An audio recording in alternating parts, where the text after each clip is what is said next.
Subscribe to our channel and press the bell icon for the latest updates.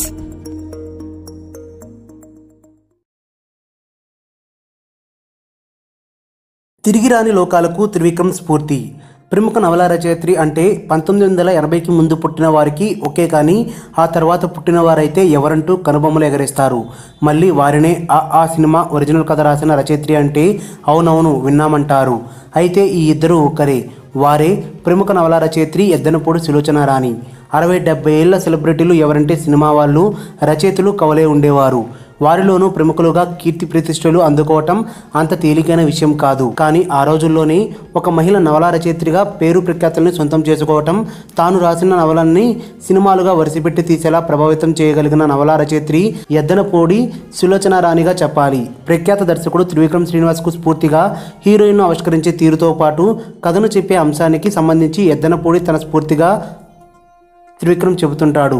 ఆ మధ్యన ఆయన తీసిన ఆ సినిమా కూడా ఒరిజినల్ ఎద్దనపూడి రాసిన మీనా నవలలోనిదే. ఆ పేరుతోనే గతంలో ఒక సినిమా వచ్చింది. ఆ సినిమాను యథాతథంగా ఆ పేరుతో సినిమా తీశారు. బిగినింగ్ షాట్ మొదలు ఎండింగ్ షాట్ వరకు మధ్యలో కొన్ని మార్పులు కాలానికి తగ్గట్లు వచ్చేవి తప్పించి ఆ సినిమానే తీశారు.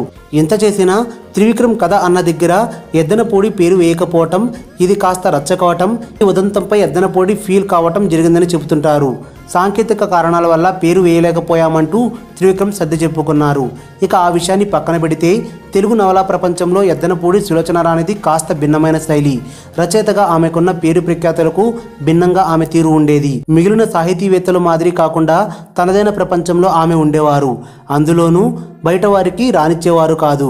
గడిచిన కొంతకాలంగా అనారోగ్యంతో ఉన్న ఆమె శనివారం ఉదయం కాలిఫోర్నియా, అమెరికా కాలమానం ప్రకారం గుండెపోటుతో మరణించినట్లు చెబుతున్నారు.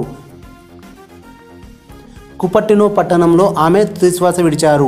కృష్ణా జిల్లా మువ్వ మండలంలోని కాజా గ్రామంలో పుట్టిన ఆమె హైదరాబాద్లో సెటిల్ అయ్యారు. హైదరాబాద్ అందచందాలకు ముగ్ధులైన తరచూ తన నవలలో హైదరాబాద్ను కథా వస్తువుగా ఎంచుకునేవారు. ఆమె రాసిన నవలల్లో కొన్నిటిని సినిమాలుగా తీశారు. కుటుంబ బంధాలు, అనుబంధాలు, ప్రేమలు లాంటి సున్నితమైన అంశాల్ని కథా వస్తువుగా తీసుకుని నవలలు రాయటం ఆమె దిట్ట. ప్రజల జీవన విధానాల్లో వచ్చే మార్పుల్ని తనదైన పాత్రల ద్వారా ఆమె చెప్పే ప్రయత్నం చేసేవారు.